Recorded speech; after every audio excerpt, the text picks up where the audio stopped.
on, man. Sports Jam. Yeah. Okay. Come on, you was about to check me, wasn't you? You was about to check me and say I forgot about it. You be backseat driving, man. Hey, that's the only way I know. Nah, it's all good, man. Shout out to everybody. It's so many. We miss you. We apologize. We love you anyway, but we're gonna keep it moving. No doubt. And shout out to everybody in the Barbershop Sports Nation. F-Bomb, Oracle, my main man Tito, Gary from Greensboro, Eric from Queens. I even see the Monster.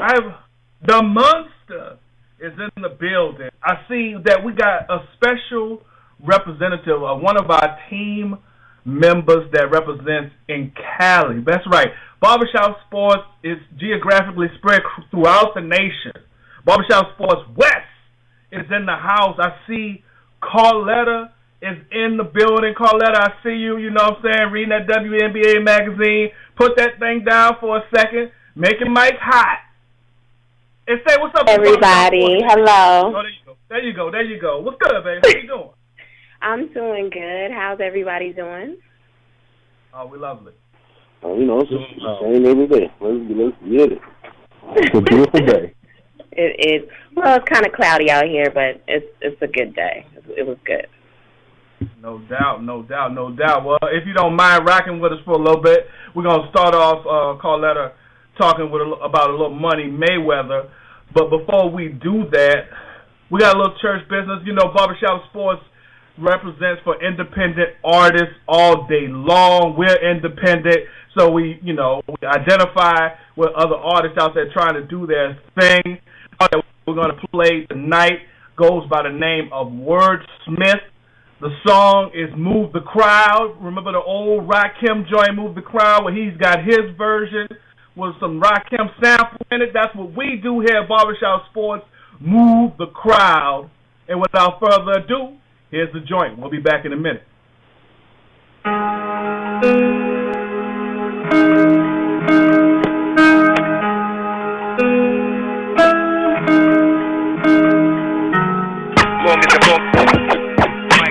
The mic is loud and the volume pumping.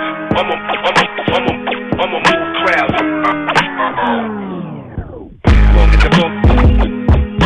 Long as the mic is loud and the volume pumping. I'ma move crowds. I'm a star in the rise, live and on the brink. Originated classical flow with killer instinct. New breed, I'm better than most in my league. Man, when I move in the crowd, feel like a stampede. Hands up and yo for the real riders who rock all nighters. Raise all your lighters. Paying on to the old school, I wanna thank y'all the reason we big live and make bank. Y'all the reason we got fans and in demand. Yeah, y'all the reason our flow can go to foreign lands. Innovator of nights, to go to higher life. Look, wanna see me perform, I do it half price. Leave it all in the stage, I'm more than just amazed. Never seen a show like this, feel like the VMAs. When I move the crowd, I hear them chant loud. We get word for word, I take a bow now. Long as the mic is loud and the volume pumping. I'ma move crowds. Hold it down. Long as the mic is loud and the volume pumping. I'ma move crowds. Let's go. I hit the stage, shades on, feel the vibe. Kinda feel like a kid going down a slide. Close my eyes, let talent take over. Fresh out of the skillet to the flamethrower. It's going down like a girl before the hangover. Hard balls, large crowd, what more? Got the venue screaming for an encore. Camera splash, I'm in and out of focus. I went to this from chillin' with the roaches. Mama, look how your boy came up. I'm kinda like a hacker, how I messed the game up. All I do is win, no love for the haters. My heart ice cold, swimming through the glaciers. When I'm on stage, I'm feeling like King Kong. Rocking back and forth like I'm playing ping pong. And the speakers blasting, I rock it like NASA. Long as the mic is loud and the volume pumping. I'ma move crowds. Hold it down. Long as the mic is loud and the volume pumping. I'ma move crowds. Yo, put your hands Put 'em them up. Better yet, stand up. This the classic right here. Hey, yo, numbers up. I keep it nice and precise to make them throw a price. Keep it real with your peoples, homie. That's some true advice. It's non-stop in this hip-hop. It's got me driven. Got no time for the jackers. The streets is unforgiving. So I'ma strive to be the best that I can. I'm representing Hollandtown. Here we go again. Another one is chalked up in the book. I ain't taking no losses. Surrounded by no crooks. I'm looking at myself, yeah, that's a good look. Putting Beamer on the map, yeah, what's up, Slim? I'm trying to live large, moving like Charles in charge. Representing, yeah, for all of y'all. That's how it is, how it's gotta be, we gotta unite. Matter of fact, it's us three putting it down tonight. Yeah. Long as the mic is loud and the volume pumping, I'ma move crowds. I'll hold it down. Long as the mic is loud and the volume pumping, I'ma move crowds. Oh, yeah. Say, Bucko, what you give that, man? Thumbs up or what, brother? You know, there's a couple thumbs up in the air. At first it came in real smooth, kind of sounded like Yellow Wolf, one of my favorite unknown rappers. And then he really took it just even further smooth. It was, I was bobbing my head. I had to put the phone on mute so as not to get any reverb. But yeah, no, that was nice right there. Yeah, no, that was definitely a nice joint, man. Shout out to Wordsmith, man. We'll give you a shout out on Twitter. Let you know that we played your joint, man, and all you folks out there that want to get your joint played on Barbershop Sports Radio, you can send us a song to Barbershop Sports Show at barbershopsports.com. Follow us on Twitter, give us a like on Facebook, baby. As long as it ain't got no cursing in it, as long as it ain't whack, it'll get some burns. So now, we got the church business out the way. We got Barbershop Sports West in the house. We got the regular panel in the house. Let's talk Money Mayweather. Now, Big Bucko, I know you was just rapping a second, man, but if I could have you weigh in on this fight. I know a lot of folks, when it comes to Money Mayweather fights, they're like, okay, I'm not going to go see these fights because there's no competition that he's fighting. He's just going to outclass everybody he gets in the ring with. But I understand, Bucko, that this was a pretty competitive fight. Is that right? That it was, sir. That it was. I got to give Marcos Maidana credit. I really do. I gave him little to no chance. And I mean little to no chance of being competitive in this fight. However, he came out there, tried to rattle Floyd, tried to get in his head with some headbutts and got dirty. It wasn't ugly it wasn't pretty in the beginning. It got rather ugly. And I appreciate him doing that. Because that's really the only way you're going to get Floyd to fight you. You got to hit him below the belt. You got to try to headbutt him. You got to do something to piss him off, to get him off his mark and make him fight you. And that could have been the best thing for us as boxing fans to happen. Because then Floyd just started whooping him. And it was beautiful. Because do you ever see Floyd stand in the center of the ring and dare you to box with him? You don't see that no more. You haven't seen that in 10 years. But he said, all right, if this is how you want to do it, I'm going to beat you at your own game. And that's what he did. And that was one of the most impressive Floyd victories I've seen in a while. Because he actually fought. He stood there toe-to-toe with him instead of just, dancing around with a quick jab and get out like he normally does. So it was impressive. No doubt. Now, Carletta, I saw that you noticed on Facebook there was a lot of people upset, a lot of people salty with another Floyd Mayweather victory. What's your thoughts on that? Well, I didn't watch the fight because I'm not into boxing like I was when I was younger. But it just seems like people just don't like him. They're looking for anybody to beat him. They say he's ducking Pac-Man, but, I mean, I don't think he has anything to prove. He's undefeated. The one who has something to prove is Pac-Man. Now, do I want to see the fight? Of course, so I can go to Vegas and see it. But it just seems like people look for, even though the scorecards and everything said he won, they were still saying he lost. And I'm just, I don't understand the hate. I understand he's cocky and arrogant, but if I'm undefeated and if I feel like I'm the best, I'm probably going to be like that too. Ali wasn't humble. You're right. Ali wasn't cruel. Hey. That's real. That's real. I'm not going to wait for you to tell me how great I am. I'm going to let you know it beforehand. Yeah, you're damn right. And they keep saying he keeps picking cupcake fighters. He's not picking the best fighters. So I'm asking, who were these fighters that beat up Pac-Man, that knocked out Pac-Man? Aren't these the same fighters that Mayweather is fighting? I mean, I just don't understand the hate that's going on. I just... Yeah. No, that's their job. That's their job. You got to let the haters hate, okay? And if they're not hating on you, you're not doing it right. So he's got plenty of haters.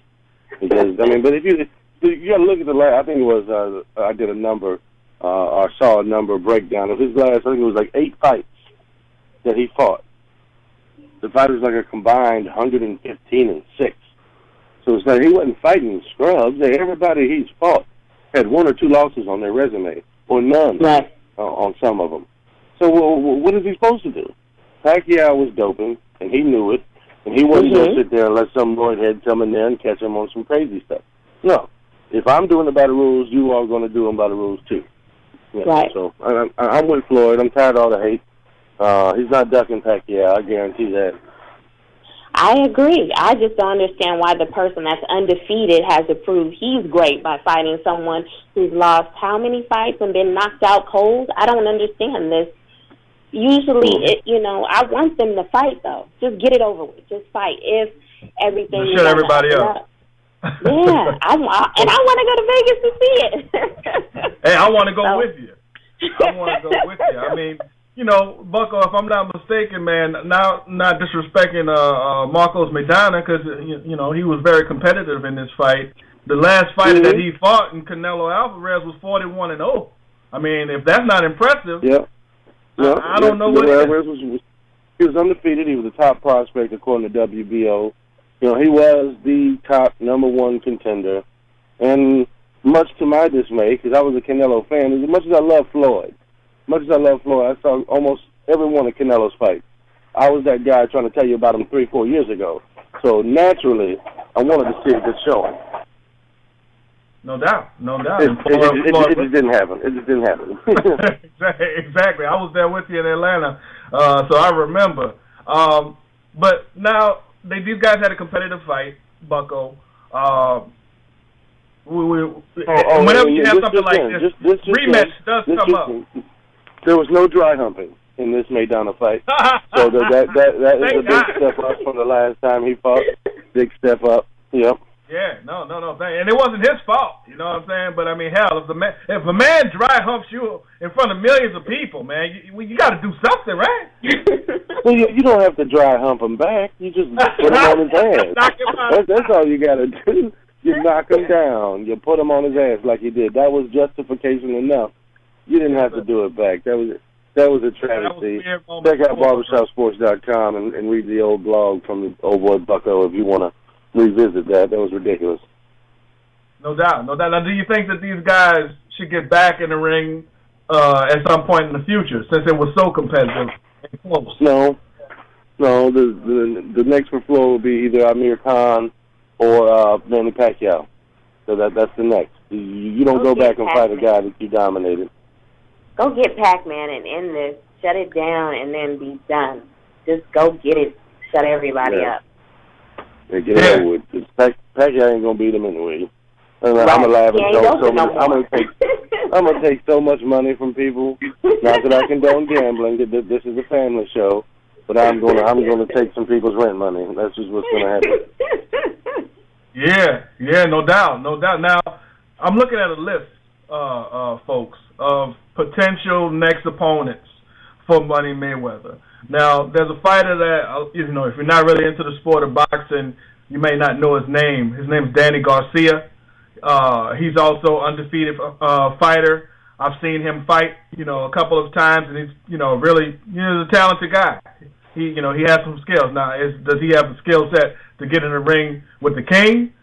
That remains to be seen. But they have him listed as one of the #1 potential next opponents for Floyd. Now, I don't know, like when we go back to Canelo, you got these young guys, in their mid-20s, early 20s, like Canelo and Danny Garcia are, and you get in the ring with a senior guy who's seen it all in the ring. Does it hurt your career to get into the ring with a Floyd Mayweather and lose? Or is it just like, hey, you just got in the ring with the best, you take it on the chin and keep it moving? I think a lot of these guys are scared to mess up their brand, Bucko. So they are working on a similar Mayweather path and just, fighting everybody except Mayweather in that welterweight division to really build it up so they can make the most money that they can make if they will get into the ring with money made. I mean, if you fight Floyd Mayweather, you're not going to get very much money. Like, I think Floyd made $32 million before the fight was over, and that's not counting pay-per-view money. And Maidana made $1.8 million. So you fight Floyd, you're going to take a lesser payday than if you would fight, Danny Garcia, or you'll fight Keith Thurman. You'll make more money fighting a guy like that because you're going to split the take. You fight Floyd, you're taking less money to fight probably pound for pound the best fighter. You're going to lose ranking status, you're going to put an L on your record, and you're not going to make as much money. What the hell you want to do that for? Man, me personally, as a guy who welcomes competition and wants to be the best, I'm coming after Floyd. And that's what you saw Canelo do, that's what you saw Maidana do, that's what you see Amir Khan trying to do. So hats off to those guys for at least having the gumption to go out there and try to beat the best. No doubt. So Bucko, you see case in point why, and this goes to Carletta also, why there's so much hate. If these young and up and coming boxers are only making $1 million, and after, whatever he's negotiated, and then plus the gate, he's looking at $70 million, a fight, you see why everyone's salty. Yeah, hey, money's the root of all hate and evil, ain't it? I'm trying to. Go ahead, I'm Carla. sorry.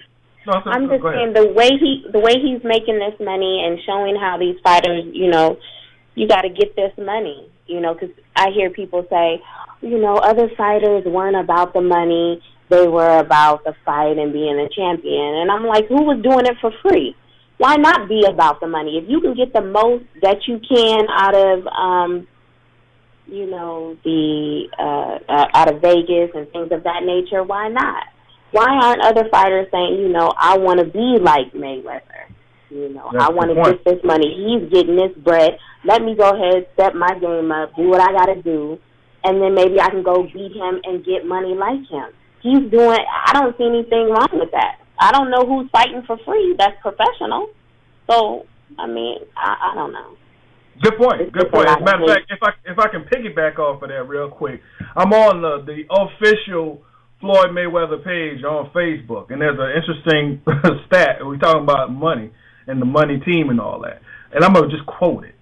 Floyd Mayweather's payout for tonight's fight versus Maidana, $14,815 per second, $888,889 per minute, $2,666,667 per round, $32 million in 36 minutes, baby. There you go. And that's from the official page. So if I'm a boxer, I need to be trying to emulate that. Right. Get your money. You don't want to go broke later on like some of these other boxers have. Get your money. And you're going undefeated. You're not just getting money. You're not just taking people money and losing. You're getting money and you win it. I don't understand this hate. I like the kid, but, I like cocky athletes.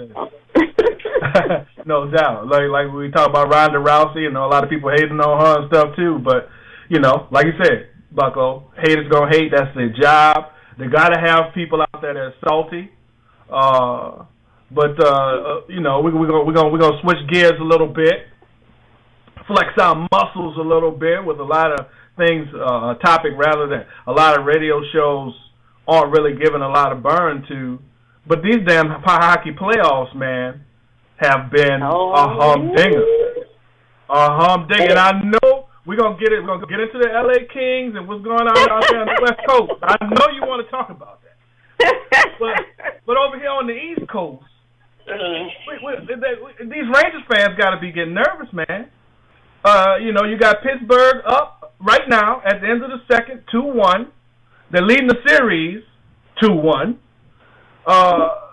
Did the Rangers think that they had an easy pass to the cup or what, man? Because I mean, if you having problems with Pittsburgh, which is a very fast team and a highly offensive team, what did they think they would if they would have the opportunity to run into some of these other teams? Like we talked a lot about Boston, and when we move on to that series, you see Boston having some trouble, but there ain't gonna be no easy pass to the cup, Big Bucko. And Lundqvist, man, I mean, God bless him, but you let a couple get by you, man. That's all it takes in the playoffs, brother. Right. That's all it takes, man. It's really who plays the most consistent, mistake-free hockey, who's the most physical, and who presents the most chances. I mean, as you saw with the Tampa Bay Lightning, they got manhandled by the Canadians. Boston's having a hard time with them, who hands down prior to the playoffs, everyone's favorite to win it all. And you never know what you're going to get, man. That's what's beautiful about it. It's really the most parity in this sport and the most competitive sport out there. Very exciting to watch the hockey playoffs. I don't think any sport rivals the intensity of these 7-game series. And if you're missing out, then that's exactly what you're doing. You're missing out. Absolutely. And now, Big Ted, over there in the city that never sleeps, you're up there in the Big Apple. What is the feeling with Rangers fans, brother? Are they getting nervous? Do they think that these guys can bounce back? What's the feeling in New York City? Let me tell you this much. Being in Penn Station tonight and seeing the sea of Rangers jerseys, they're never scared. Never scared. Don't even worry about it. That's the New York mentality, really. You want to talk about cocky? Come on, man. Yeah. You New Yorkers are something else, man. But hey, man, Lundqvist better turn into a brick wall and quick, Ted. Because they're getting these pucks by him, brother. Said the kid ain't playing, man. We'll be okay. I got you. Well, it's nice to see that confidence. It makes me think about the move LeBron James makes when he pumps his hands down and kicking his knees up like I got this, relax. That's what you're saying, Big Ted? That's what the New Yorkers doing. They're doing that LeBron James, I got this. Don't worry about this. That's every day. Come on. I love it. Well, tomorrow night, and I don't know, it's a hell of a time slot because the NFL draft is going on tomorrow night. So damn near nobody, unless you're Todd, and guys like Todd, will be watching this game. But the rest of us are going to be watching the NFL draft. But Boston and Montreal, man. Now, I got a little sour taste in my mouth because Montreal swept my newfound team, my squad, the Tampa Bay Lightning, out of the playoffs in the first round. And Boston, like Bucko was saying, everybody thought they was the sure shot, man, the strongest team, the most physical team. They have the best goalie, arguably, in the world, in Tuukka Rask, and yet they're down 2-1 against the Canadians. So what does Boston have to do? And it's unfortunate that B-Rye is not in the house yet, but, that's his squad. But, Bucko, what is Boston going to have to do to be able to balance this out and, get this thing under control? They just got to play their game, man. They got to play their game. They are the most physical and I'm trying, but I don't know why, for whatever reason, disciplined. Thank you, Brain, for working with me finally. They're the most physical and disciplined team in hockey. They don't beat themselves.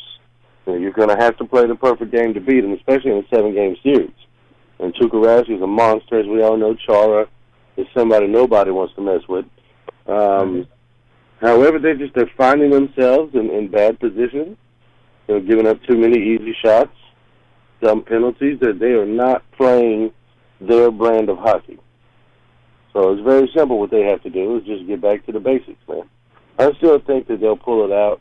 When 2-1 is not insurmountable, I don't think there's really much reason to worry. Unlike the Rangers, who probably do need to worry, I think Boston will be okay. No doubt, no doubt. Well, you know, that is, even though the Tampa Bay Lightning is my official team, you know, that Boston, one of the teams that introduced me to the sport of hockey. So I hope they can, you know, rally back and play the game like you said, Bucko.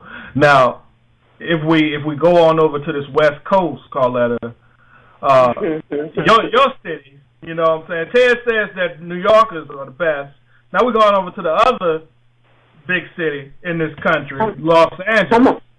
Come on over to L.A. Come on, everybody's sleeping on us. They slept on us in 2012 when we were the 8th seed, and we did what we had to do.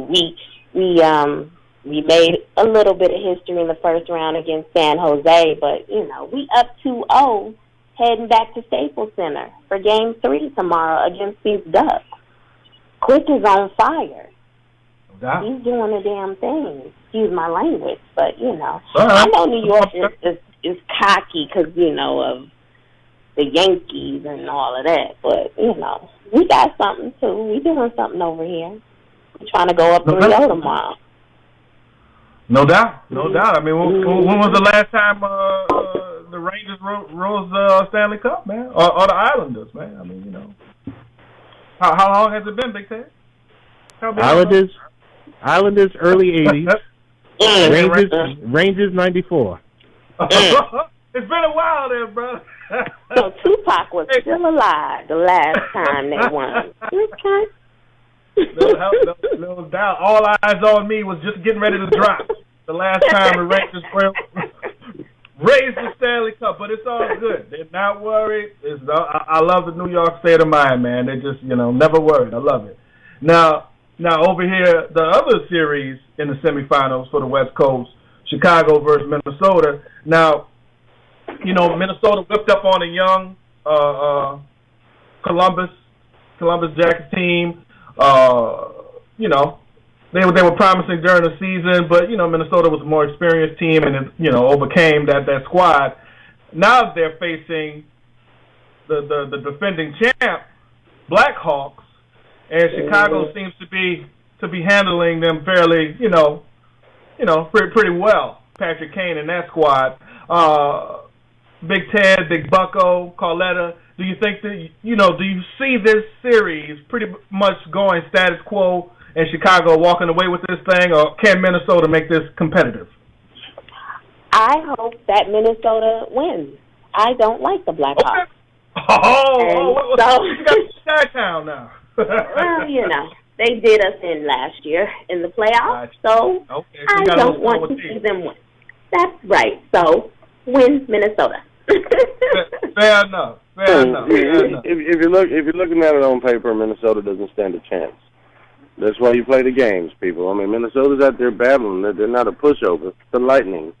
I'm not going to get swept or anything. But, no, I mean, Chicago's definitely the better class of team. They should win it. But, that's what's beautiful about the NHL. An 8 can come out of nowhere and shock the world. Although the Lightning, when the year they won the Cup back in 05, were a 6 seed. So, it's beautiful. That's what's beautiful about the sport. No doubt. And F-Bomb reminded us in the chat room that last night, be that as it may, that Chicago on paper is the better team, Minnesota busted that ass. So, anything goes. Anything goes. Mm-hmm. This series is very much in control. When I say in control, I mean any team can pull this thing out. It hasn't, spun in any direction in the favor of any team. So we'll see how it goes. But all you folks out there in America, even our folks in the UK that takes an interest in American sports and New Zealand, this is a very exciting sport. And if you're not watching it right now, you are doing yourself a disservice. The tough thing, I would say, is that, you got the NBA playoffs going on at the same time, and those playoffs where, the last few years have been sleep fest, passing where you could care less about the NBA playoffs. This is the most exciting NBA playoffs in years. So you got this, you got these two organizations that, in their postseason, and both of them are on fire right now. So what I would suggest to you as a sports fan is make sure you got that, that last button on your remote control or whatever you call it on your remote control, and just flicking back and forth whenever you got the commercial, because, these are games you just don't want to miss. Not at all. So, with that said, we talking NBA. Carletta, keep the microphone hot, because I want to know, you're out there on the West Coast. I know you're in LA, and it's purple and gold all day. But let's go up north. Let's go up north a little bit to Oakland, to the Bay. And what happened to Mark Jackson? I mean, how do you take a team that went to the playoffs once in 17 years, and you become the coach, and in the second year you take that team to the playoffs. The next year you take that team to the playoffs again, and it wasn't like they got whipped against the Los Angeles the Clippers. They were in that series the whole time. So why is this guy out of a job? Well, I was reading earlier today, he said if he wouldn't have been fired, he was going to quit. So I'm assuming there's something going on with him and the owner and management and things of that nature. Because yesterday, when they fired him, we were all looking like, are they crazy? But then, I was like, bring them to the Lakers. I didn't think about it too much. So then today, he said he was going to resign if they wouldn't have fired him. So obviously there's something going on with him and management and the owner that we don't know about.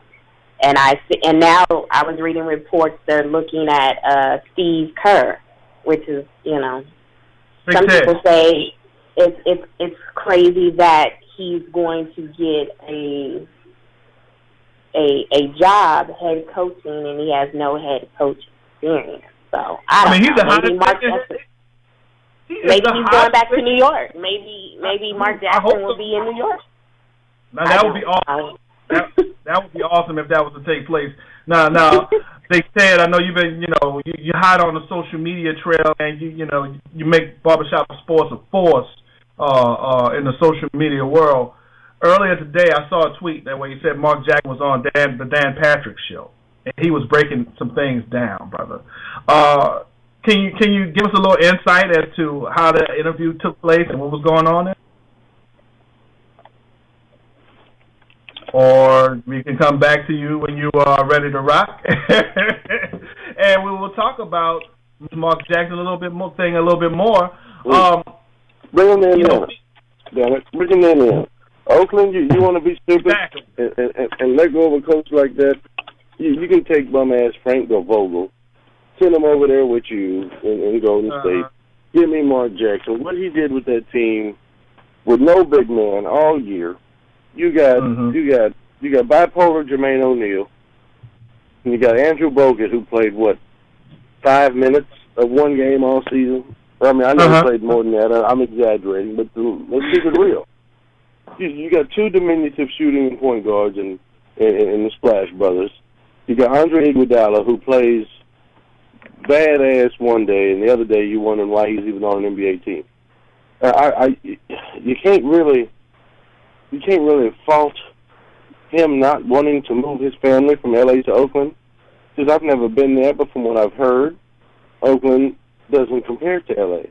And you're not going to make me come move and be a part of a community just to coach the basketball team. And that's rumors that I'm hearing, that ownership felt Mark Jackson wasn't fully committed to Oakland, to the Golden State program as a whole. For whatever reason, I don't know. But I'll take him here in Indiana for my Pacers, even though they won tonight. Shout out to Indiana. About time you did something. Roy Hibbert actually scored the basketball tonight. Did he? Newsflash, everybody. He did. You know what? It's amazing. Well, Bynum is gone, so maybe Bynum was the headache. You know. Bynum ain't played with 2 games. It ain't Bynum stuff. I know, but I'm trying to find some reason why he's been MIA. Why Roy has been behaving like this. There's a lot of rumors that hold on before we get into the rumors, Danny. We got the caller that wants to talk Golden State Warriors. So let's bring him on in the barbershop. We got Brendan from Houston, Texas, baby, where they ride slabs. What's good, Brendan? What's going on with you, man? How you doing this evening? Oh, brother, everything is everything. Brother, what's your thoughts on this Golden State Warriors situation? I just think it's bad times in the Bay Area right now. You got perennial championship contenders, not just with the Warriors, but my 49ers. And both coaching situations are just catastrophic at this point. It's really sad. Mark Jackson took that team to uncharted territory, and now he's not the coach. I mean, they gave Don Nelson every chance in the world with more talent, and he did less. And so, I mean, not everything is going to be perfect and not going to get along all the time, but to not have that man as a coach, we're going to suffer next year. It's really that simple. I feel bad for Steph Curry, man. I mean, because the guy's a champion, he's a competitor, he loves Mark Jackson, and it just tore his coach away from him, man.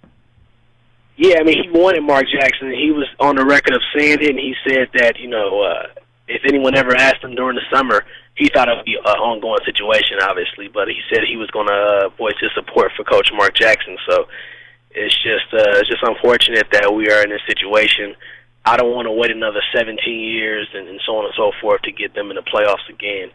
But if they do what they've been known to do, trade away stars, get rid of good coaches, then that's what I have to buckle my seatbelt for. Hey, damn right. They're not like the other team in Oakland. That Moneyball stuff ain't going to work in the NBA. It's just not going to work. And they can send the other team going back to L.A. because I cannot stand the Raiders. But that's another. We don't want them. We don't want them. We don't want them. So I mean, what's next for the Warriors, Brendan? I mean, you got a guy who is becoming, or not becoming, he is an NBA All-Star. He is a monster. It's Steph Curry. I mean, the guy's game is complete. What's next? I mean, I hate to see guys like this, because for so long, Brendan, in California, it was just about the Lakers. I mean, the Clippers were not even a thought. The Golden State Warriors. Oh, okay, all right, okay. So when they did Oklahoma City, didn't convince you at all, brother? What was that? Was that just the nightmare that we all just woke up from? They're the darlings of the NBA because of that Donald Sterling situation. If it wasn't for that, no one would even know they exist. They've always been irrelevant. They're going to continue to be irrelevant, and they're going nowhere. Wow. Wow. They are who they are. They are Florida City. They're the 4th best team in California in terms of basketball. The Kings bounce back. The Warriors, if they can figure it out this time, they'll bounce back. The Lakers, they're the Lakers, so we don't even need to try to justify them. They'll be back. And the Clippers, you can't sit here and tell me that the Kings are more relevant. My LA Sparks. Hold on, my LA Sparks are more relevant. Wow. And I'm here, and let me tell you this: not hate or shade. This is just truth. True. How are the Clippers having a better season than the Lakers and their ratings lower than ours? I don't understand that. Nobody's interested in the Clippers. They're interested in CP3. That's who they're interested in. Here's the thing. So everybody wants to complain about the Lakers this and Lakers that. Who's playing right now? Obviously, when I turn my TV on tomorrow night, where I'm not watching the draft, I see Chris Paul still playing. Great for them. Well, but the only thing the Lakers have relative to them right now is we're not talking about the past. We're talking about the present right now. And we're saying that the Clippers, Let's If the talk about Clippers are the fourth how best many team, how many championships do the Clippers have presently? You can't how many beat the number one team in LA with no championships, no retired jerseys, no Nothing. statues, no nothing. here's the thing. If my We're talking the WNBA present team, day. okay, so they're in the playoffs. This isn't the first time they've made the playoffs and we haven't. It happened in 2005. They won't win a title. Then what? We gonna still talk about they're great? So here's the question. We're not talking about who's great, but the question is, we're talking about the relevance right now. You said the Clippers are the fourth team in the state of California, but they're the only team in the state of California playing right now. No, because they're not. the Lakers are playing. You forgot the WNBA starts. So, like I said, and so they the have starts to are put playing up right now. let me tell you about LA. I don't know about where you from, but if you want to run this town, you got to put up some banners. There's nothing up in Staples Center but their self-portraits, and that's only when they play. They got their selfies there.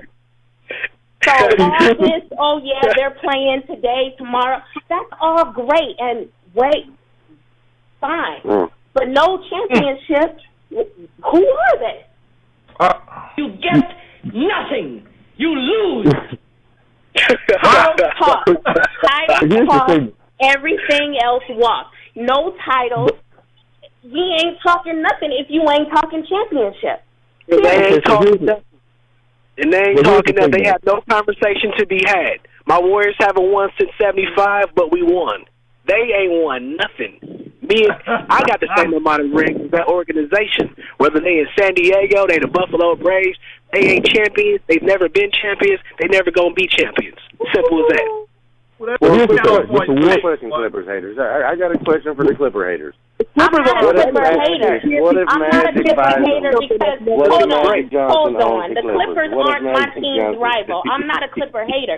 But we don't appreciate, they don't get love out here like that. I don't know what you think you see on TV, but they don't get love out here like that. You don't watch way too many highlights because you thinking they get love in California and they don't. Teams that are hated are teams that are legendary. The Dallas Cowboys, that's a hated team because they're legendary. The Lakers are hated because they're legendary. Who are the Clippers? What if Magic buys the Clippers? Great. Make them relevant in LA? No, they got to win. To be relevant in LA, you got to win. Maybe he will move them out of Staples Center and get them their own building. Oh, okay. Wow. So well, hold on. Before we get out, hold on 1 second. Let me just bring this thing on back for a second. First of all, Brendan, thank you for the call, brother. And I appreciate you listening to the show, man. I hope you continue to listen, brother. We appreciate you, man. I appreciate y'all having me. I will continue to listen and continue to call. Y'all doing a great job. No doubt, man. We appreciate you, brother. Appreciate you, sir. Be easy, man. Y'all have a good one. You too, brother. Okay. So we got that West Coast fire. The heat has been brung. The Los Angeles Clippers again. I got to do it. You get nothing. It's all there, black and white, clear as crystal. You get nothing. You lose. Good day, sir. Let me get 30 seconds on the Warriors real quick. Go ahead, brother. Get the mic, sir. So here's the thing with the Warriors. Mark Jackson did get fired, and there was two major stories out of the whole thing. Yes, Mark Jackson was going to resign. The major issue with the Warriors was the fact of ownership and Mark Jackson didn't see eye to eye because Mark Jackson pretty much made one hire that was not very bright. He hired Lindsey Hunter, and quick story about Lindsey Hunter is that any staff Lindsey Hunter has been on, the head coach has been fired within 12 months. I think it was John Kuester's staff in Detroit. He was also part of Alvin Gentry's staff in Phoenix. And what the problem was, Lindsey Hunter was going back to ownership and letting them know about certain incidents that Mark Jackson had with assistant coaches. If you remember the Brian Scalabrine incident, Jackson and Scalabrine didn't see eye to eye over Steph Curry's playing time because Curry was going to get benched because of not playing defense. Scalabrine didn't agree with that. It got back to management. Scalabrine is now an assistant down for the D-League squad. Another assistant was let go, I think, sometime in April. So with Jackson not seeing eye to eye with the management, he was forced to quit. And to Bucko's point, there was an issue with Mark Jackson being a preacher in Los Angeles. and going back and forth, flying back and forth between L.A. and Oakland to do his services. So this is actually for Carletta the best news for her, because I think Mark Jackson is not going to go to Indiana. He's not going to play for the Knicks. He is going to be the head coach of the Los Angeles Lakers next year. And I think, honestly, this is going to be, yes, because Mark Jackson's entire family is in Los Angeles. His church is in Los Angeles. The Los Angeles Lakers have a head coaching job. He has the respect of Kobe Bryant, and he already has good pieces in place with Bryant. He also has Pau Gasol, and then he has everybody coming off the books next summer, which means is going to play in the hands of Kevin Love and Russell Westbrook returning back to the West Coast in 2015. And he's going to have Mark Jackson as head coach.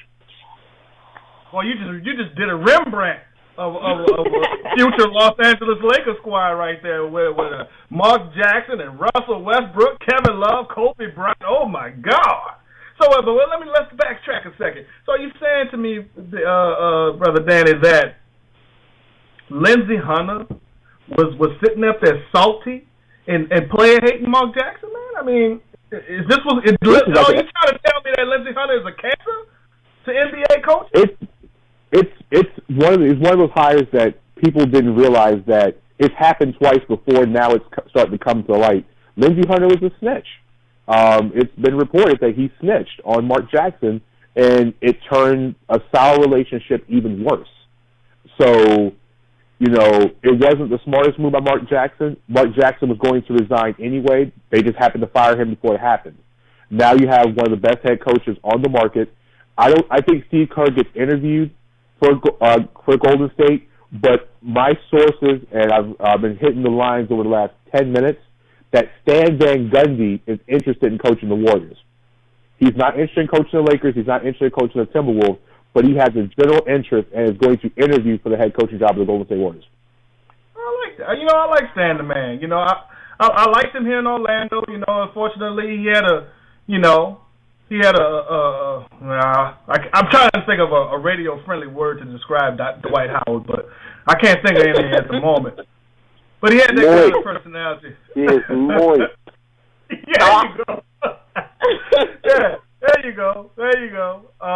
And so he was undone by the star player. I think Stan the man is a good coach, and especially if you give him pieces like Steph Curry, Klay Thompson, David Lee, and then you go on into free agency and the draft. You can really continue to build that team, and it won't have too much of a drop with Mark Jackson going out. But shout out to the Rembrandt, the Los Angeles Lakers pictures. I mean, you painted a picture that they could put more banners in the Staples Center and make the Los Angeles Clippers that much more irrelevant, because if Mark Jackson becomes the coach of the Lakers, I think he's a God-fearing man, and he's a minister and all that good stuff. But he has the Golden State Warriors in his sight every time. If he was the coach of the Lakers, they're going to whoop them.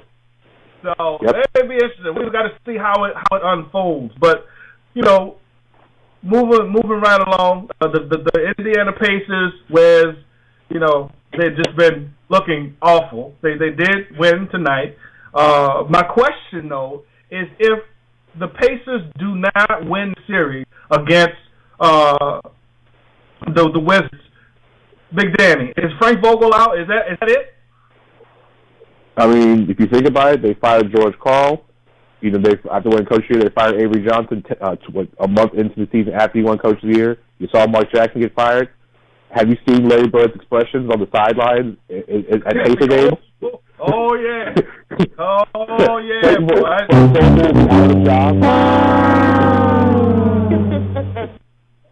Frank Vogel will be out of a job.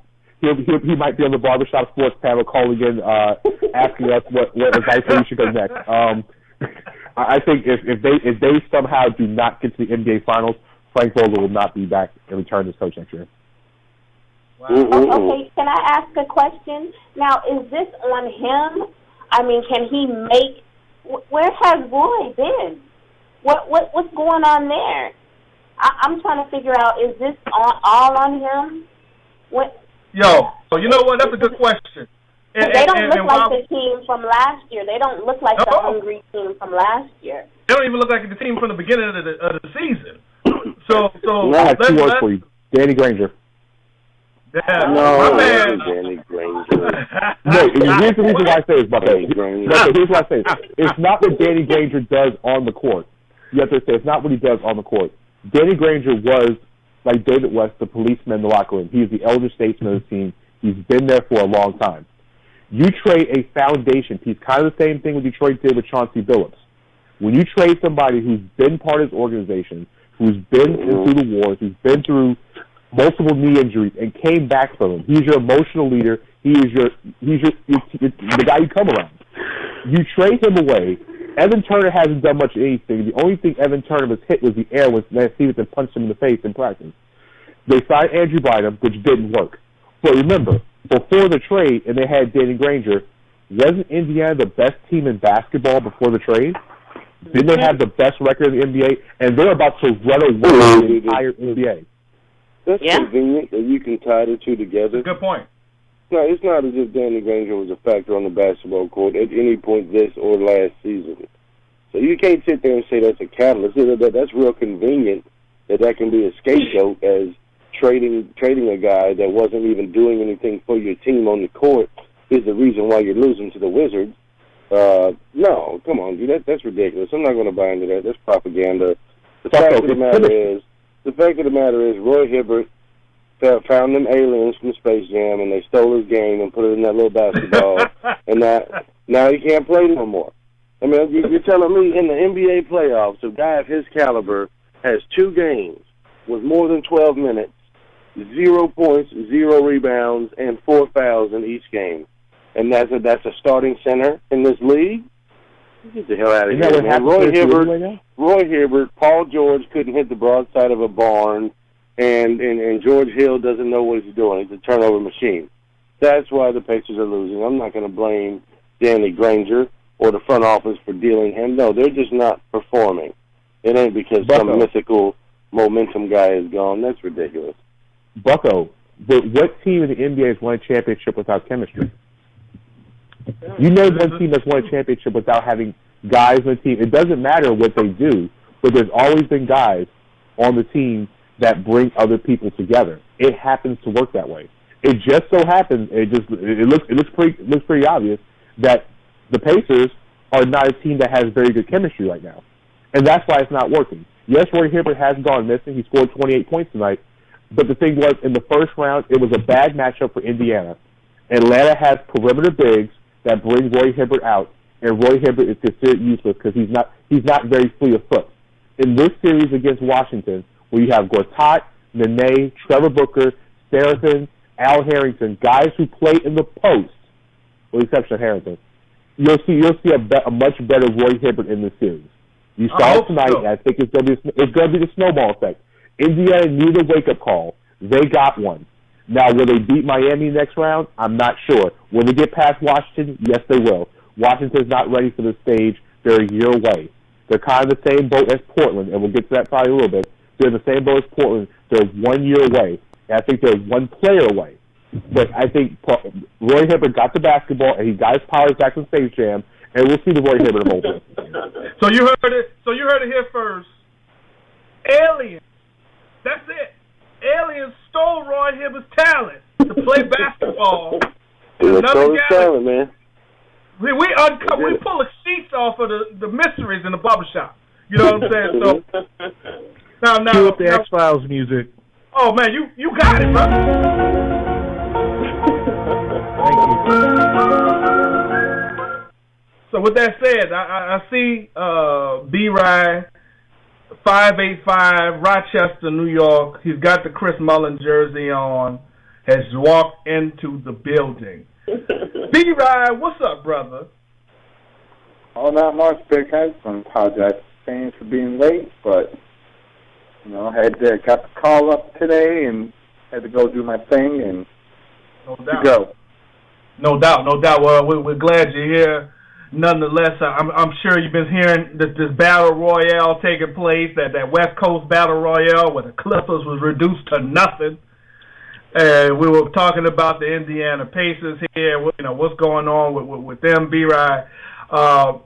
Now, let's fast forward a little bit. Let's talk, the thumping, B-Ride, now that you're here, that OKC and Portland both took from the Los Angeles Clippers, and two, the Trailblazers, the whipping they took from the Spurs. Chris Paul, B-Ride, turned the NBA basket into the ocean. I mean, basically, they didn't even have a rim. I mean, he was making it rain from free, and they just flat out whipped the Thunder in their gym. And I got this empty feeling in my chest when I was looking at the game, because I was like, how sad would this be for Kevin Durant? This is for me as a sports fan, for Kevin Durant to be named the MVP and get exited in the second round. I mean, that would be crazy. But do you think OKC balances this thing out? First of all, let's talk that series, B-Rad. Man, I mean, I don't think Chris Paul is going to hit 8 threes again and shoot the way that he did. I think Oklahoma can definitely come back tonight and tie this series up. Obviously, they need the newly crowned MVP to go out there and take control of his team to get them to bounce back and even this up. I mean, the way the Clippers played, there's, I don't think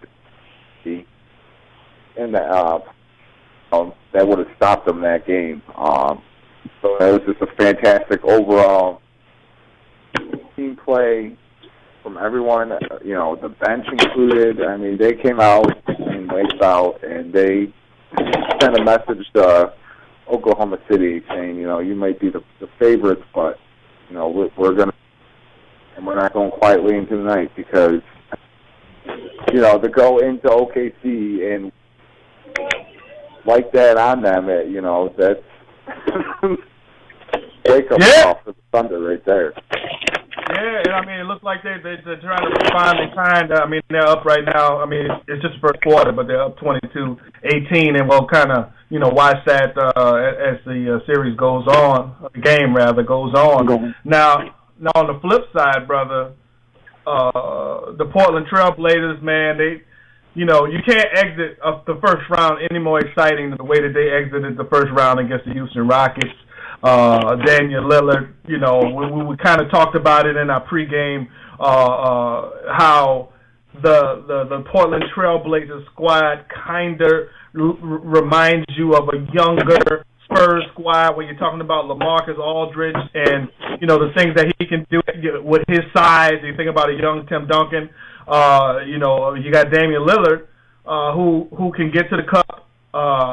I still don't think he can get to the cup as good as Tony Parker, but he does have excellent ball handling ability, distributing ability, and he has a better jump shot than Tony Parker did have at this stage in his career.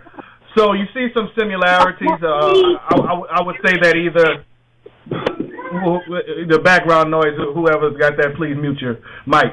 I would say that at this stage, you got Nicholas Batum would be the other big guy that would, he needs to have a big game to help this team against the Spurs.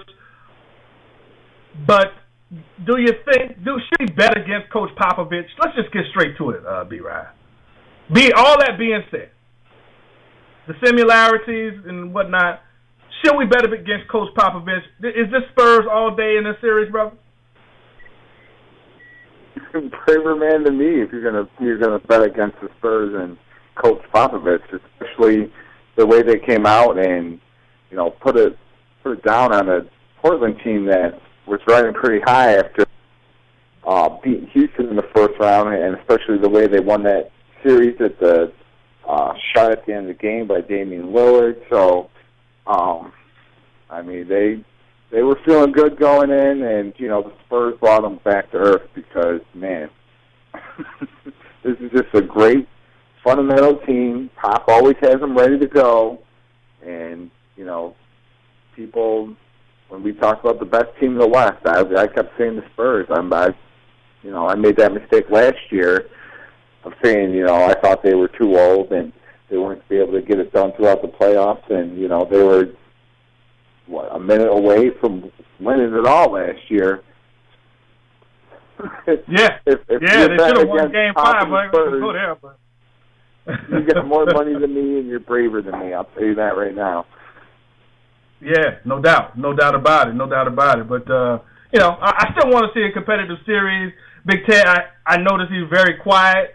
He was one of the guys that said Blazers in 6, and then after he saw Game 1, he kind of he took off his Blazers jersey and put back on his Knicks or I don't know what jersey. What jersey you got on right now, Ted? You got a Pacers jersey on, man, with a Bulls jersey? No. Brooklyn Nets. Okay. So he's He's got on his Seattle Supersonics jersey.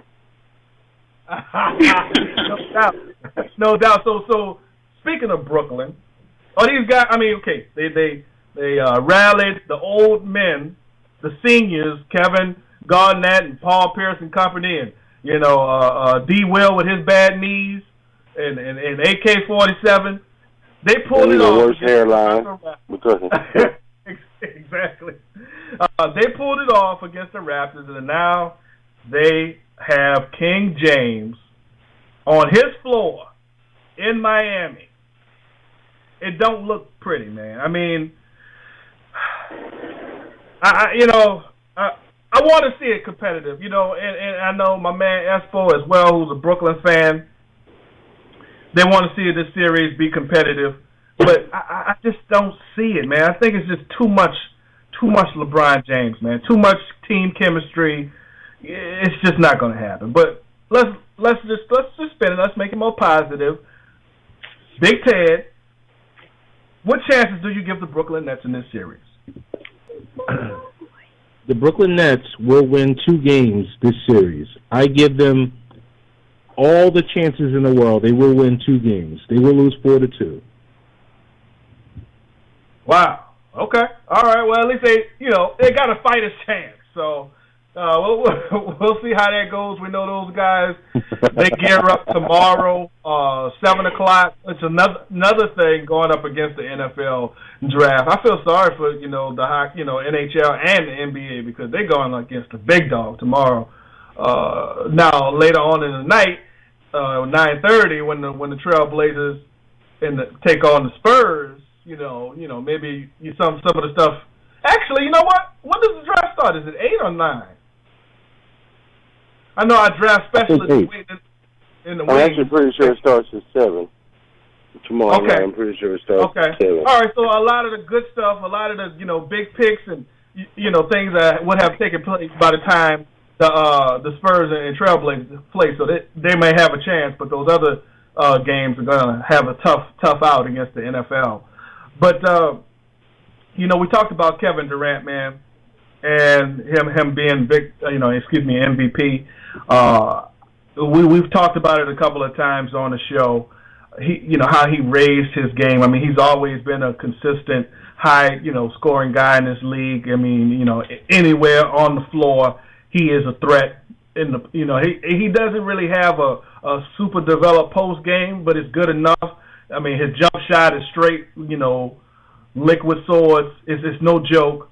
But he raised his game to another level, man. He made his teammates around him better, his assists, his rebounds, his defense. And whereas, you got King James who perennially does similar things with the guys around him, this was a kind of a first for Kevin Durant. He had a long streak, 10, 11 game streaks with, 25 or more points. And during that streak, even more so, to make a point, his team was winning. He wasn't just scoring and the team was losing. But one thing about Kevin Durant, in addition to all of those things, I mean, he's an NBA All-Star. His face is recognizable now, throughout the league. He's always given me a good feeling because he's a humble guy. He wins. You see him go hug his mom, and it's not fake. It's not a fake hug. It's genuine. When he gets called into the game, you see him make the little cross and point up to, the heavens. I mean, this guy's thankful for the position that he has been put in. And I don't think that it could have been put any better than the speech that he made when he had his teammates with him, his coaches, and of course, Mom, the woman that made it all possible for him there. And I tell you, Big Bucko, I'll be the first to tell you I'm an OG. But, man, I got choked up listening to that speech, boy. Yeah. Hey. Bucko, come on, man. Don't be acting like you ain't got choked up. I ain't the only one that got choked up. Reggie Miller said he was crying like a baby, Bucko. Hey, man. You're allowed to cry. You're allowed to cry. You know what crying is? When you're Kevin Durant, when you're Reggie Miller, when you're Bucko Bruce, when you're Hezzy, and you cry, all that is just a little bit of your awesome leaking out, man. That's all that is, man. You got to let it out sometimes. Yeah, no, man. I loved it, and one of my favorite parts of the speech, man, was when he said, how his mom went to bed hungry, just so they could eat. And you think about a mother's love. Carletta, I know you could relate to it because you got some kids of your own. Just what it took, the struggle. I mean, coming from that DMV area, it's a lot of crime. In that area, it's easy to get lost to the streets. To get lost to the streets. I got this running thing. I say, the Wire was shot in Baltimore. They got this new show, Hannibal, where they got all of these murders and killers. And I said, man, I don't want nothing to do with Baltimore.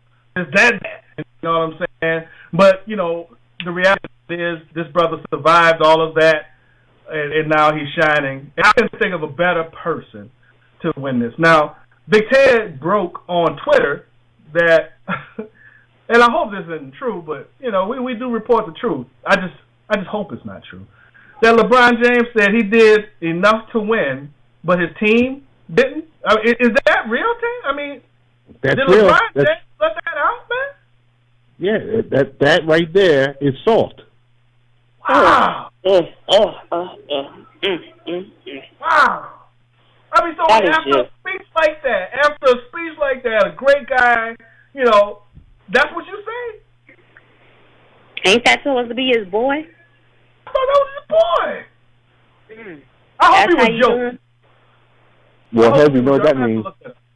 What's that, brother? Well, Hezzy, you know what that means? LeBron's about to have a new endorsement, Lowry seasoning salt.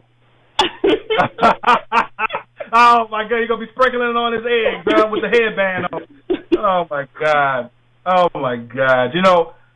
I wanted to roast, not really roast, kind of take a second look at this Donald Sterling thing, but what we're going to do is you're going to take that to a Google Hangout and some blogs, break down our thoughts on the other angles of that situation. Real quick, I just want to say before we talk Kentucky Derby, because I see my main man Espo in the wings, ready to get it in. I'm tired, and maybe Carletta, maybe you can help me out with this. I'm tired of people hitting me up asking me did I watch Love and Hip Hop? Did I watch what do you think about this reality show? Stop it, America. This is not real. No, it's not real, but it's entertaining. Yes, it is entertainment. I watch Mob Wives. I enjoy. I like the drama on TV. That's why I like the drama on TV because I don't have drama in my life. So I enjoy Mob Wives. If they want to look crazy on TV, great. That's them.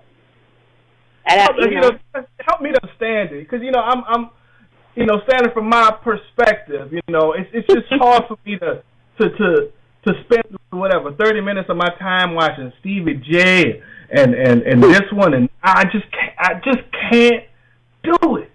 Now, are you a fan of this show? I watch some of the shows. I watch Love and Hip Hop Atlanta, and I watch the one in New York. I watch Black Ink. I also watch Mary Mary, and I watch, the Braxtons and T and Tamara. So, I also watch Amish Mafia, I watch a lot of stuff. I'm a TV head, so, Can I just say something? Can I just say something? And I don't mean to offend you, because you like to laugh at people's ratchetness. It gives you pleasure, and that's fine. But all them shows you just mentioned, that's what the hell is wrong with America. No one should be allowed to act like complete fools on TV and get paid for it like that. This is terrible, terrible television. I'd rather watch the blank screen and read a book to my daughter than to watch that hot garbage that's on TV, man. I don't know how y'all can do it. So please explain to me how it's possible to find entertainment in that stuff. The same way it's possible. It's the same way it's possible to find entertainment in a scripted wrestling show with a bunch of drama on there and who's dating who and all the behind the scenes. That's all scripted. That's men watch that. I also read stories to my son. I also watch stuff on the History Channel. I have a history page about Black history. I like a lot of stuff. It's not my reality.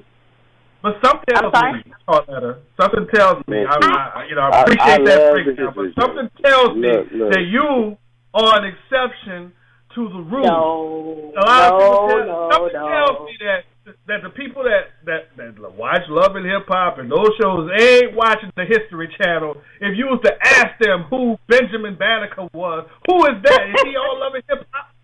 That's the people I'm talking about, and that's the people that make this country it just drives me nuts. It drives me nuts. So I don't want to go. Nobody enjoyed Cops. Nobody enjoyed watching, the WTs and their wife beaters get arrested, and nobody enjoyed Cops. You didn't watch Cops? You didn't enjoy it? At least it was really cops. At least it was actual police officers. But look at the people look at the people they arrested. They were upstanding citizens. I get what you're saying. I get what you're saying. Right. I digress. Espo is sitting there patiently waiting, listening to this Royal Rumble. Big Espo, thank you for your patience, first of all. You, me, Big Danny, AJ got together at the Orlando High Line last week to check out the Kentucky Derby. It was a hell of an experience for me.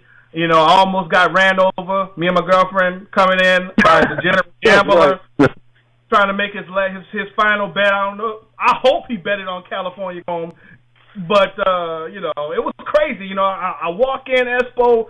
You got this theater setting, and you got all these people, and it was just so much energy. I got sucked in, and I definitely will be ready for the Preakness. But once you break down, brother, you writing these blogs, man. California Chrome, brother, tell them about it, man. Yeah. Well, thanks for having me on the show. And we were at when we were there, man. That was a great time. I got there a little early, about 5:45, 6 o'clock, and waiting in line for a beer. Dude sitting here, he's like, "Who you betting on?" I'm like, "I like California Chrome." He goes, throw that ticket out. He's not even going to come across the finish line. I said, "What?" He says, "Have you ever watched racing before?" He goes, I've studied the book a million times. I've studied the book. He ain't going to come nowhere near the top 3. I was like, all right, man, sounds good. You want another beer? Because I'm buying. You ready for another one? Yeah, I'm about to win. So, these people, they think they know everything, man. You remember, see the lady in a little walker trying to cash in a $100 ticket? Oh, my God. It was a great experience, though, man. I had fun. It was a great experience, and I'm excited to see what happens with this next race, the Preakness. If anybody bets on California Chrome, you're going to be throwing away money at this point because he's going to go off probably about 2 to 5, which basically means you're going to get 40 cents on every dollar you bet. So you might as well not touch him because it's not worth the risk of 40 cents on a dollar. But at least, if you want to throw him in some other kind of, contractions and throw him in these exactas and stuff, that's cool. But, the biggest concern with him was breaking out of the gate with 20 horses. The horse has shown in the past that he can't break from the gate, and that was going to be the issue. If he didn't break clean, he was going to get trapped behind too many horses and never get to the lead. He needs to get to the lead in order for him to be effective. And he got to the lead because he was able to break out of the gate. As a matter of fact, I was telling AJ while we were at the track, As soon as I seen the break from the gate, I told AJ, it's over. It was not even a quarter of a mile into the race. I said, AJ, it's over. He looked at me and he's like, what? And I'm like, it's over. Sure enough, he hits the top of the stretch and he blows everybody else out like they're running backwards or something, and he's running forward. Dude, California Chrome is the Usain Bolt of horses, man. So that's it right there. So let's talk about that. Let's talk about that stable, man. The DAP. Yeah. The dumb. Yeah. I don't even know. Can I say that middle word? Can I say it on the air? Go ahead, brother. Go ahead, man. Get out there. Dumbass farms, dumbass people farms. That's what it's called. And it's because everybody they're stupid for buying this horse for $10,000. They're never going to make any money. To date, the horse has brought in almost $3 million off a $10,000 investment. So they got that jackass on the back of their shirts for a reason, so that when you see them running and they out in front of you, you know you're trying to catch a jackass. No doubt. I love it. You know, I just got to accent that with big dummy. I mean, you're talking about a $10,000 horse. These guys are making millions of dollars. Won't you share before we move into the NFL draft? Because I see AJ waiting as well. Won't you share the offer that they made? Someone made to the owners of California Chrome before the Kentucky. I heard this. That's ridiculous. $6 million for 51% ownership of the horse. Not even the whole horse. Half of the horse. Majority, 51, but half of the horse for $6 million prior to the Derby. He told them, take your money, go for a walk, because we're never selling them. I mean, this horse is going to make triple that in the next year. That's in the next couple of weeks, right? I don't know. He's got to hit all 3 races in the Triple Crown to win it in the next couple of weeks. But by the end of the year, with the Breeders' Cup and all these others, he needs like a couple more months. What? You told me he's winning the Triple Crown. Now he's not winning the Triple Crown? No, I'm saying he's winning the Triple Crown. I'm saying the hardest one is the Belmont Stakes, man. Let me tell you, that mile and a half, bro, that ain't no joke. This last race was a mile and a quarter. The next one's a mile and a 16th, and then the last one's a mile and a half. It's the longest one. Yeah. You'll see, I'll post a video on Barbershop Sports of the last time we had a real shot of the Triple Crown. His name was Smarty Jones. And you could hear the announcer. You could hear him start to cry because the horse was leading with like 200 yards to go. He was about to get the Triple Crown, and the horse came out of nowhere and closed on him. And you could hear he wanted to cry. He swallowed his words because it was so close and got it snatched right from his hands. Yeah, man. That's and see, this is why we do this, man. You know, they got a lot of jokers out there that's listening to this show that have no idea, about, the excitement that's associated with this sport, man. So, Big Espo, I appreciate you coming through to break down this. I'm looking forward to the next blog. I'm looking forward to getting with you at the Preakness. Don't forget, Hezzy, invite the people out for the 17th. That's right. The 17th, come hang out with the Barbershop Sports Boys at the Orlando High Line. We're putting it out there. We will be there, out and about, represent with the people. We are from the people and for the people. So we will see you at the Preakness on the 17th. That's right. Yes, sir. No doubt. So, brother, thank you for the call. We got to get from the ponies to the Dog and Pony Show. The Dog and Pony Show that is the NFL Draft. That's right. Get it going, baby. Let know. Yeah. So we'll catch up with you in a minute, Espo. All right, man. All right, brother. So now we're switching gears. We're bringing in the draft specialist, the brand new father, the man who was with us at the Kentucky Derby as well, Mr. AJ. What's good, brother? What's up, guys? How you doing? Oh, man. I'm excited, brother, because the King of Sports is back, man. Again. That's right. I mean, they never really left. But, nights like tomorrow really stamps it and brings it home that, we are still the King of Sports. You know what I mean? Absolutely. So without further ado, brother, everybody, this is AJ, Barbershop Sports Nation. He writes blogs on scouting and draft day. He's got his final mock draft up on barbershopsports.com. I understand that you got some bombs to drop for us tonight, exclusive on Barbershop Sports Show. So I'm excited and ready to get it in, brother. Now I'm looking at your blog, and you got Texas #1 overall, Jadeveon Clowney. How strongly do you feel about that, brother? I don't think you can pass him. I mean, if they're going to do anything, maybe trade a pick. I hear Buffalo and Atlanta are interested. But if you're sitting at 1, you can't pass on Clowney. No doubt, no doubt. Let's get into and I agree. So the whole squad here, we got B-Rod in the house, Carletta, Big Ted, and Bucko, the great Bucko Bruce. Yes. Let's talk football, man. Let's get into it, man. I've been waiting on this. Now, drop your first bomb, brother. Help us out. What's going to happen to that nobody expected? Yeah, you talking to me? This is for you. Or is it I'm talking to Big AJ. Yeah, I'm talking to Big AJ. Oh, okay. I thought you were talking to Bucko. My bad, brother. I'll lead you in better next time, brother. I can see a few trades. I mean, I think they'll break the record for the most trades in the first round. 7 is the record currently. There's going to be a lot of moves. I mean, there's a lot of talk about Buffalo really wanting to move up along with Detroit. I could see actually both happening. I see Detroit going up to 3 and Jacksonville sliding down because Detroit really wants Watkins. So I think they'll get up to 3. Jacksonville move down, pick up some more picks. What we're hearing is they're not really sold on Manziel. They're not really in love with anybody at 3. I think they could wait a little while at 10 and still get a good tackle there if they want to tackle. Maybe even get a quarterback. You never know.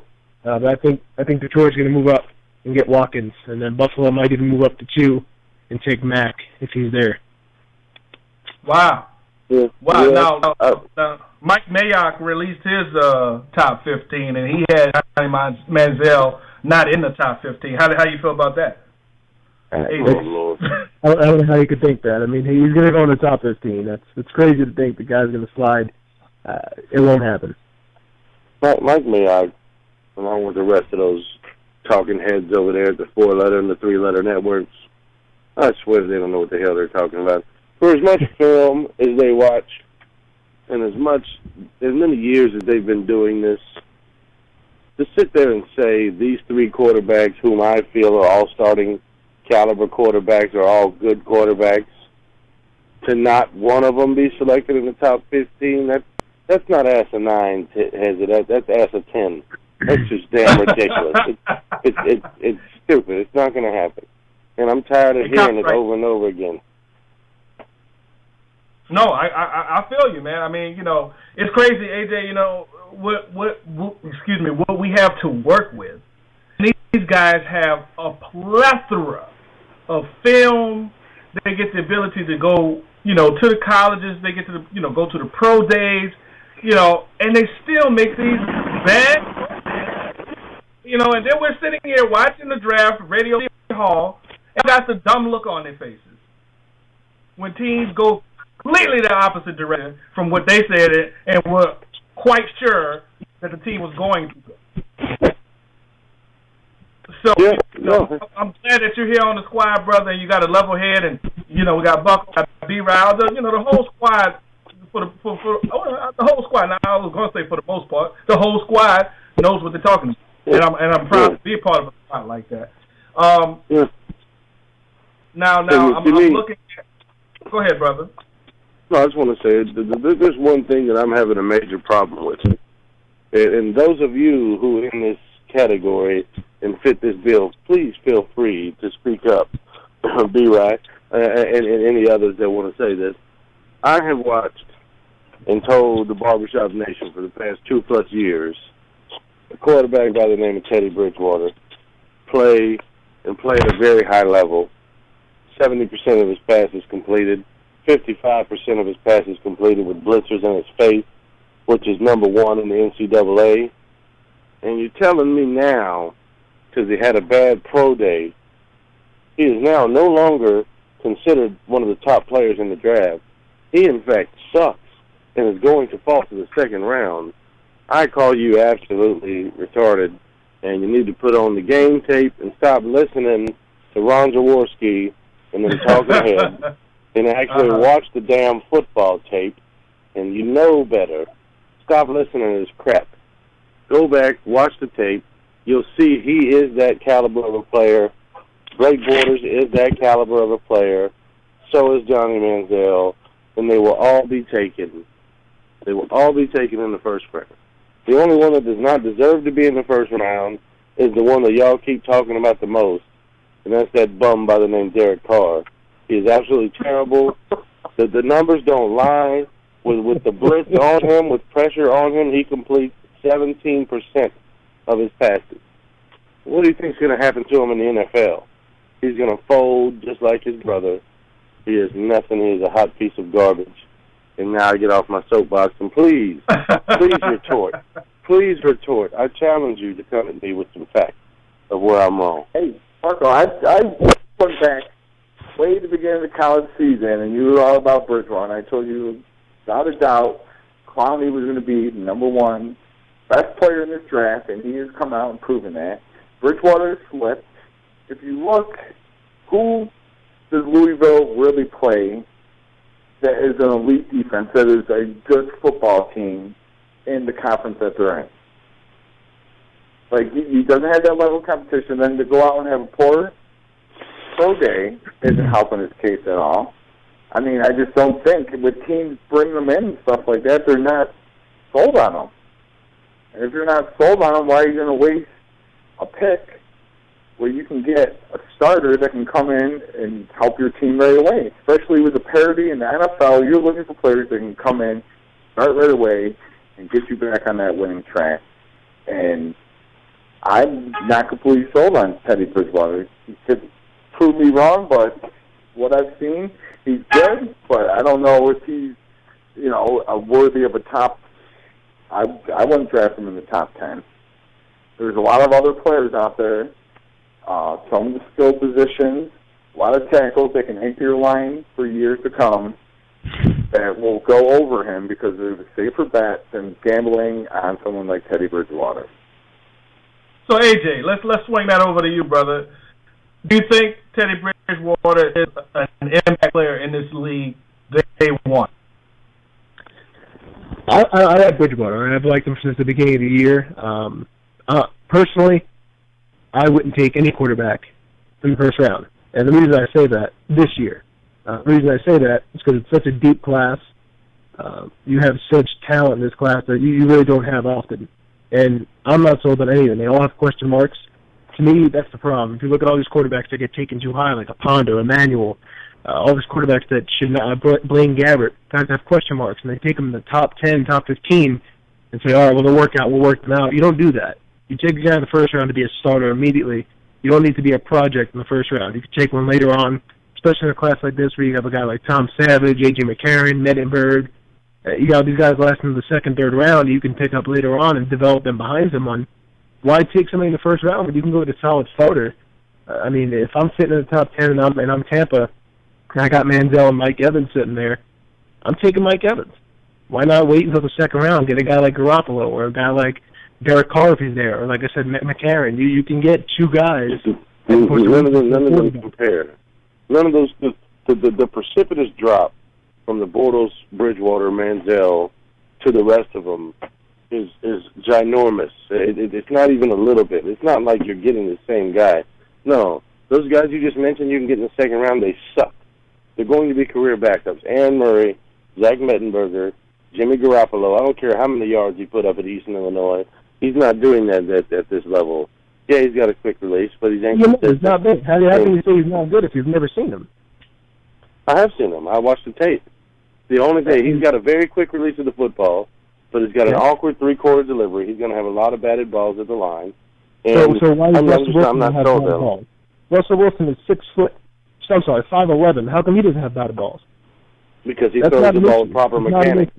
Same with Drew Brees. The overhand delivery is a proper mechanic. If you take someone that's 6'3", three-quarter delivery, and someone that's 5'11", overhand delivery, they're still releasing the ball from the same point. That's irrelevant. That does not make a difference in these quarterbacks. Height is no longer a problem. That's why Manziel is not having the issue of height. That's why Russell Wilson didn't have the issue. That's why Drew Brees didn't have the issue. You work with it. If you have big O-line, you take a deeper drop. You work out. You have slant over the middle, so you could take away the height advantage. It's not an issue anymore. You shouldn't be worried about a guy's size, and that's the reason Wilson slid. If that guy's 6'2", he's going top 10 last year for sure. He could throw it the ball accurately, and he proved everybody wrong. He's one of the best passers in the NFL. Yeah, it's the footwork, the intangibles, the level of competition. A.J. McCarron played the best competition, but he's probably the least prepared to be an NFL quarterback of all the ones. Aaron Murray is nothing. Zed Mettenberger has no knees whatsoever. One of them just got operated on. I'm not sold on any quarterback outside of those top three. That's why teams will take those top three, and probably early. They may all three go in the top 15 versus none going in the top 15 like that Lispy Mike Mayock tends to think. It bothers me when you see. You named it 30 seconds ago. You named it 30 seconds ago. Christian Ponder, E.J. Manuel, Blaine Gabbert. The list is endless of how many quarterbacks have been taken in the top 15 of a draft that do not deserve it. 3 guys actually deserve it. And you're saying they're not going to be taken. That's just plumb ridiculous to me, and I can't get behind that kind of logic. Well, I have a question for you, AJ.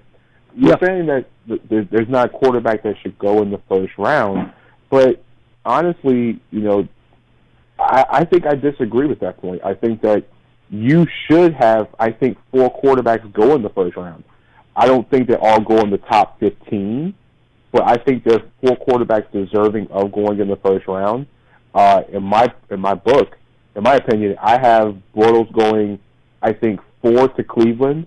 I think Manziel will go 8 to Minnesota, and I think that David Carr will end up in Arizona at the end of the first round. And I think either Tampa or Jacksonville trade back into the first round to get Teddy Bridgewater. Bucko's right. Teddy Bridgewater is a first-round quarterback. He's one of the top 15 players in this draft. But AJ, to a question for you is that I saw on your board that you had Jimmy Garoppolo as the top-rated quarterback. Why do you have him rated higher than Bortles, Bridgewater, and Johnny Football? I'm not sold. I mean, like I said, I think Bridgewater is a solid quarterback. I think he will actually play in this league and be a starter. I don't see Pro Bowl for any of these guys. I really don't. I think Garoppolo, to me, has the most upside. That's the reason I put him at the top. I think this guy's got it all. He's right in line with Bortles as far as intangibles. He's got a great release, great footwork. He's accurate. He can move. He just has it all. And I think, in my opinion, if he goes to a team that lets him sit for a year, which I think all these guys should do, let them sit for a year, learn, he would develop into the best quarterback in his class because of his intangibles. I don't think there is a clear-cut number one guy this year. I don't see a quarterback that I'm going to say, you know what, this is my franchise guy. And I think that can win me a Super Bowl. I don't see it. That's why I say I wouldn't take a quarterback in the first round unless I feel this guy can come in, lead me to a Super Bowl, and get to where I want to become. Like you said, I mean, and you can play it either way. Guys like Ponder and Manuel that come in and get drafted in the first round because people value these quarterbacks so high. But the problem is teams are seeing this now and saying, listen, you know what? I'm not going to reach for this quarterback here. When I've seen it in the past, it's never worked out. And I saw a stat the other day that 4 quarterbacks, or since, I think it was since 2008, teams have traded back into the first round for 4 quarterbacks. Those quarterbacks are Brady, Quinn, I can't remember the other 3, but not one of them are still in the NFL or starting for an NFL team. So trading back into the first round to get a quarterback has not worked out in the past. To me, it's just... It doesn't. What's that? No, you're right. You're right. It's never been a good look because of the guys that they selected, like Quinn, Whedon, and guys of that ilk. Yeah, it's been a bad look. But if you also look at teams that have a quarterback that they feel have 1 or 2 years left, and you take a quarterback right there before you need one, that has always worked out for the betterment of the team. Case in point, Aaron Rodgers. That's why I strongly believe at 7, or even if they trade back, if your prediction comes to life of there being more trades this first round than ever before, I can guarantee you one of those teams moving back is the Tampa Bay Buccaneers, and them taking one of these quarterbacks because they know that they're only running a quarterback for 2 years in Josh McCown.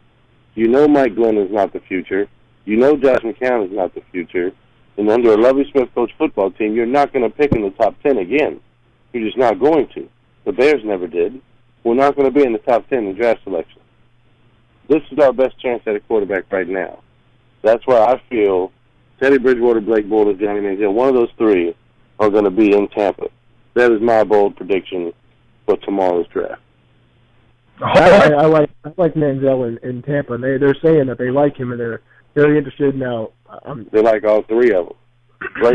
Teddy Bridgewater came in there twice, had 2 workouts, and impressed both times. Because the reason Teddy Bridgewater throws with the glove on his hand, he always has since high school.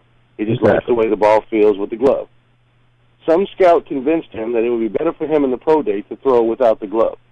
That's why the balls were wobbly. That's why he wasn't as crisp as he normally is. He's the most accurate passer in the NC2A. The past 2 years, he's shredded SEC defenses, and if not for a better performance by Blake Bortles, would have went undefeated last year. So the guy can ball, man. And if you let him throw the ball with his glove on, like Ben Roethlisberger does, he'll be just fine. And that's why I don't understand why so many people are just taking a dump on this dude's head because he tried to appease a couple of scouts. It bothers the hell out of me.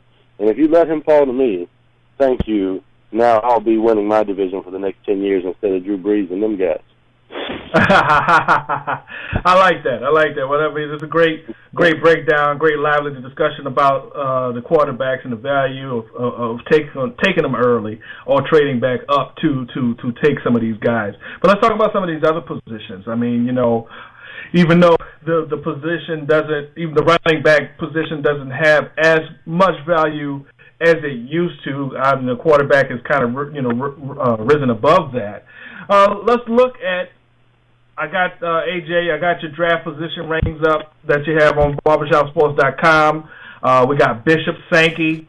We got out of Washington. We got Trey Mason out of Auburn. Carlos Hyde out of Ohio State, I believe, and Jeremy Hill out of LSU. And Damian Williams out of Oklahoma. Those are the top 5 on your position rankings. Which one of these guys comes in and makes an impact right away? I think right away.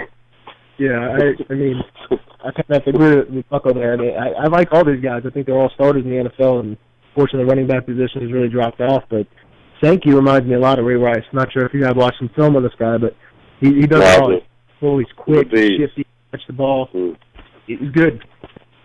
It's peace. Bishop Sankey is one of those guys that a lot of people don't know about. University of Washington doesn't get much play. They don't get much love outside the West Coast. Rightfully so. They're irrelevant.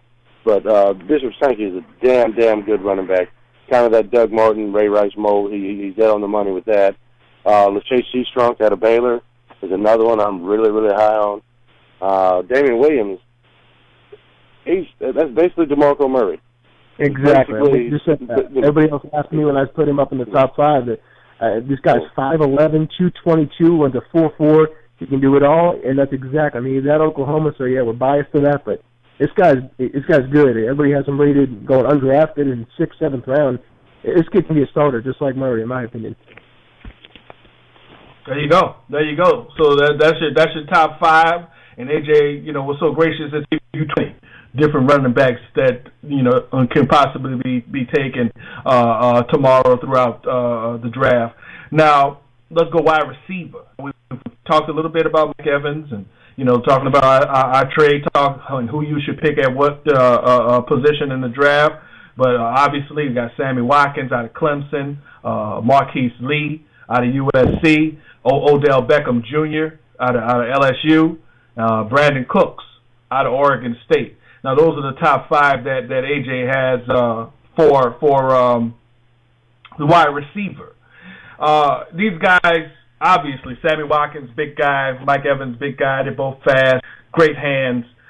These guys are the type of wide receiver that a lot of teams are looking for, or the Calvin Johnson body, big hands, tall, a hybrid guy, kind of like a hybrid wide receiver, tight end type of guy.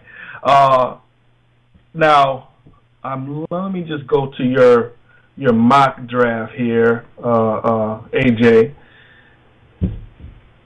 Now you said that the Jaguars are going to trade down, and another team is going to trade up to get Sammy Watkins. Is that right? Let's just recap. Let's backtrack on that a second, since we talked about wide receiver. Yeah, I do think Detroit is making serious efforts to move up to get Watkins, and if he's still there at 3, if St. Louis doesn't take him at 2, and Jacksonville is not sold on any of the top quarterbacks, I think they really would trade back, and they would pick up Watkins there at 3. No, wow. That's the one serious rumor I'm hearing as well. I've heard and read it on several sources that it's not just a BS, smokescreen that Detroit. And I don't know why. I don't agree with the logic. Just like the Falcons and Danny's team and their retardation a few years back, mortgaging the whole draft for the next coming years on a wide receiver. It doesn't equate to championships. It's not a smart move, but I hear there's some actual truth behind this. Yep. Wow. Yeah, and that's crazy to say you have a tandem of Calvin Johnson and Sammy Watkins. I mean, Matthew Stafford got to be salivating at the chance to be able to have those guys. It's dangerous. But that would mean you have to believe, as a Detroit Lion organization, that Sammy Watkins puts you in Super Bowl category. I strongly disagree. They're still the third best team in their damn division with them. So, no, I'm not getting behind that. I hope they do it. I really do. I hope they do it, because that just you don't believe in that. One of them quarterbacks there for me, man. That leaves one of them quarterbacks there for me. It reminds me a lot of Atlanta 2 years back when they thought Julio was the answer. I mean, you got to look at it this way. Now, what is Atlanta struggling for? Is defense. Yeah, I mean, my opinion, you got to stay where you are, get the best defensive guy, especially in a class like this. I mean, you can put your 10th overall players is normally a top 5 pick in most other drafts. So you get a decent guy here at 10 and not give up the future for another receiver when you just signed Golden Tate to a 5-year, $31 million deal. I mean, is that going to be your number 3 receiver? I don't know. I don't agree with it either. Yeah, it's why they've never won a championship. But we'll digress from that. I got a big question for you, though. I like Odell Beckham, and I also like Jarvis Landry. I like both the LSU receivers this year. My question is this. There's a guy playing in Vanderbilt that broke every single SEC wide receiver record. And that's some great company to be in. And he's not in your top 5. Why is Jordan Matthews not in your top 5 of wide receivers? He was bad, but I'll tell you what. I mean, I like Jordan at the beginning of the year. He did slide off a little bit, but at the combine he really came back to it. And honestly, the only reason he slid to me, because he wasn't on the route that he ran last year, in my opinion. He wasn't as crisp. He didn't seem like he had the break out of his cuts. He didn't have that playmaking burst. But he really stepped up at the end of the year. I think the last 3 games he combined for those 400 and something yards with 4 touchdowns. Then he came on the combine and ran a 4.4, which is a lot quicker than most people thought he'd run. Because he doesn't have the ideal height, but that speed, he separated himself now, and now he's really put himself in. Actually moved up. He's up on my 6th on my board right now, and I think he's going to be a starter immediately. But this class is tough, though, because you've got any other year, these receivers. I think Matthews is the number 2 receiver most years outside of this one. It's just such a deep class that he's sliding a little bit. No. I mean, I got him at 4. I agree with your top 2. I got mine personally is Watkins, Evans, Brandon Cooks, Jordan Matthews, then Odell Beckham, then Marquise Lee. Marquise Lee is the one I'm not sold on. I just, from past history, just so scared of USC wide receivers. Yeah, the Carolina Panthers and others that they're familiar with what I talk about. They have been the second coming of Christ coming out of college and been piddly poop in the NFL. Every one of them, from Dwayne Jarrett to, Keyshawn Johnson was the best of all of them, and he wasn't that good. I know, he was on my team. So that's pretty much like that quarterbacks too, right? Oh yeah, basically everybody there, everybody from USC except Troy Polamalu and O.J. Simpson has turned out to be nothing. I know I'm embellishing. Hey, I know I'm Regis's exaggerating. done all right, man. But come on. Regis's done all right for himself. Got him a Super Bowl ring. And Baker. Yeah, there you go. Now, I know you're playing the State fan as well, Marcus but I was going to ask you what you think of Kelvin Benjamin. Well, what do I think of Calvin Benjamin? Well, yeah, I think of Calvin. I mean, what do you think about him? I think he's stupid for coming out. This has widely been discussed as the deepest wide receiver draft in the history of the NFL. Like, I've gone down the list, and there are legitimately 10 to 12 starting number 2, number 1 wide receivers in this draft. You're just coming off a national championship. You're a redshirt sophomore. You have 2 more years of eligibility, and you're unpolished and raw. And you come out this year knowing you're not even a top 5 wide receiver. I think that's stupid. He could use 1 more year of development. He only runs 2 routes to perfection. He can only run the 9 route and only run the skinny post. And, of course, every receiver can run a comeback. But he is unpolished. He's raw. He runs a 4.6 40. He's gonna fall to the second round. He's stupid for not staying 1 more year. But with that said, in the red zone, he's probably going to be one of the most dangerous wide receivers. I give you a case in point. A person I compare him to greatly is Alshon Jeffrey. It took Alshon Jeffrey a year and a half to get it, but when he got it, that boy took off, didn't he? Monster of the Midway. That's who I'd say. That's Kelvin Benjamin's ceiling right there. Yeah, I agree. I didn't like the decision for him coming out. He drops way too many passes. He needed refinement on his routes. Like you said, he only runs a few routes. He's not really good there. He did need some more time to learn the game. I didn't like him coming out. Like you said, though, that size and that combination of size and the speed's not bad for a guy that's 6'5". Running the 4.6 is not really too relevant. But he needs a lot of work. So I have him actually 10th as my 10th receiver on my board because I don't see him as a starter right away. I think he's going to take a year like Jeffrey, maybe 2 with him, and really needs time to develop.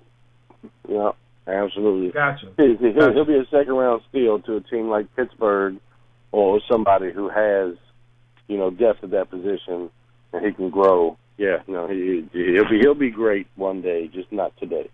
No, sir. Exactly. No doubt. Great breakdown.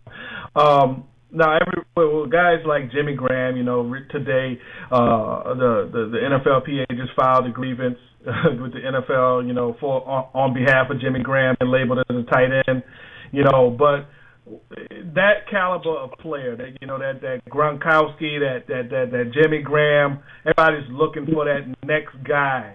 Now, I'm going through your top 5 here. You got Eric Ebron out of North Carolina. You got Austin Safrain Jenkins out of Washington, Jason Morrow out of Texas Tech, A.C. Leonard out of Tennessee State, and Colt Lyerla out of Oregon.